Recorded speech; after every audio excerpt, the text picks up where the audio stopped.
So ngayon guys, for today's video, tayo ay mag-take ng video sa labas gamit ang iPad. Susubukan natin kung ano ang kakayahan nitong iPad na to, 'di ba? Kasi mahal-mahal niya eh. So try natin. Actually, sobrang mainit sa labas at may sinampay pa ako dito sa terrace, kaya medyo hirap-hirap din ako. So, ayan. So, ayan guys ha. So, to try lang natin kasi ito, yung camera niya, ganyan ang positioning ng camera niya. Pag ganyan. So, pag ganyan siya, ayan. So, tingnan lang natin kung maganda ba ang kuha nito. Try lang naman. Palapad kasi siya. Ay, ang init dito sa labas, in fairness.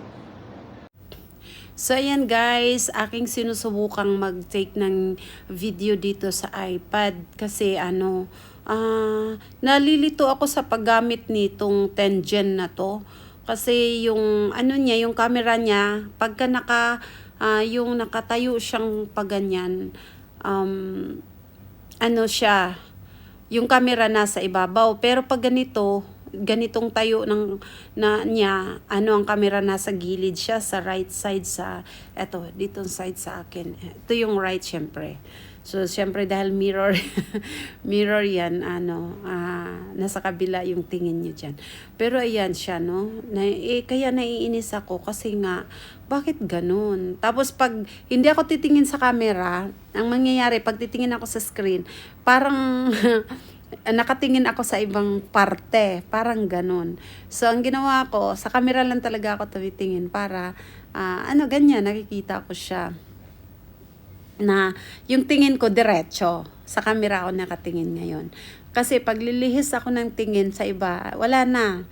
Hindi na siya tama yung direction niya. Ngayon tinayo ko to kasi titignan ko mamaya kung tugma ba. Kasi pag nakapahiga siya, pag tapos ng video, iba yung direction ng video ko. So, mahirap siyang gamitin. Pero pag likod na camera ang gagamitin mo, madali lang. As in, kung nakapahalang siya, na ginamit mo yung iPad, pahalang din yung niya, yung kuha ng mga video. Pero pag dito sa harap, medyo, ay nako, nakakalito yung niya. Ewan ko kung mayroon ba yan sa settings na pwede siyang baguhin. Kasi litong-lito ako. Hindi siya magandang gamitin sa harap. So, ayun. Wala na tayong magawa. Nandito na, nabili na to eh. Hindi na kasi, di naman pwedeng isauli eh. Pwedeng ipalit. Pero, wala na yung palit niya. Tapos na kasi ilang buwan na to eh. So, wala na yung palit niya. So, ayan lang. Sinusubukan ko lang kung Pero feeling ko duling na ako. Kasi nga dito ako sa camera sa baba nakatingin. Pero feeling ko parang hindi ako komportable. Sanay kasi ako mag-video na nakatingin ako sa screen. Ngayon dito talaga sa camera. Kasi hindi pwedeng, pag tumingin ako sa screen, ang tendency, ang kuha ng video ko is nakatingin ako sa kung saan-saan. Parang ganun. So ayan, dito na lang ako tumingin. Ang bilis-bilis ko magsalita. Wala namang katuturan. Basta yun lang yun guys. Ayun. Siya, sige, bye na. Sinusubukan ko lang to. So, ayun guys. Susubukan na naman natin tong camera na to. Try again. Kung tama ba. Pero dito ako nakatingin talaga sa camera. At yun, may nakikita kayo sa mukha ko. Naglagay ako ng something dyan na para ang ating mga wrinkles ay mapugnan. Mapugnan ang mga wrinkles, no? So, ang aking buhok naman nakatinghas. Pabayaan nyo na tinali ko kasi para hindi siya pupunta sa mukha ko dahil nga may mapagkit akong nilagay dyan.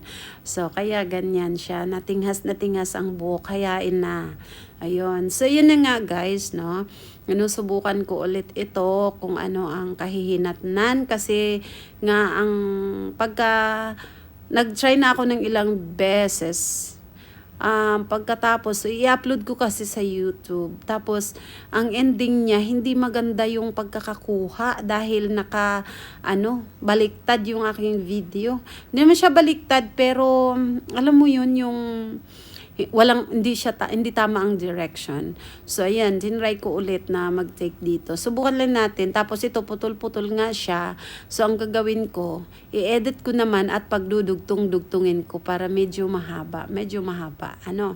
So guys, baka naman pwedeng mag-subscribe kayo sa aking YouTube channel. Kasi ang aking YouTube, meron lang siyang 205 subscribers. Yung mga kasamahan ko, wala, mga monetized na sila. Kasi iniwan ko umalis ako dahil nga dati hirap na hirap ang aking iPad, hirap na hirap talaga. Ay, hindi iPad, laptop, kasi sobrang bagal dati ang aking laptop. So, dahil doon, nag-stop ako. Tapos, na ngayon na-realize ko na may sayang, sana hindi pala ako nag-back out, dahil monetize na pala ako ngayon.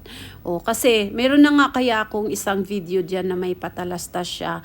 Pagbukas ko talaga, 2 patalastas antimano ang mapapanood ko. Pero hindi naman ako monetize. Siguro yung 4,000 minutes baka nakuha ko na yun, pero yung kasi marami naman akong video na marami-rami din ang views, plus may mga short video, kasali naman yata yun sa bibilangin doon sa requirements. Pero yun nga lang, yung subscriber ko, ang requirements is 4,000, pero meron pa lang akong kakaunti.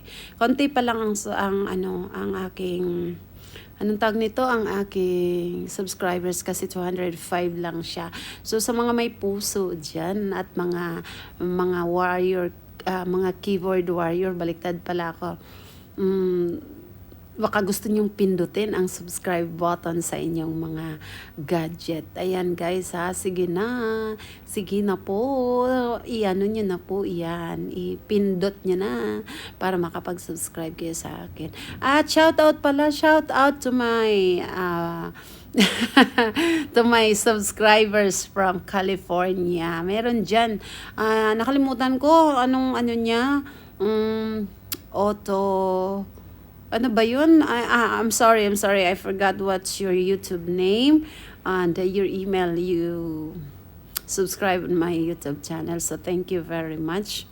Thank you. I hope you'll watch all my video also. Thank you very much. So, yun lang guys. Thank you ng marami. At ayan na. Sa camera daw tumingin para hindi duling ang video. So, ayan guys. Bye. See you. At so, pakishare na lang din at saka pa-subscribes naman dyan. Ayan.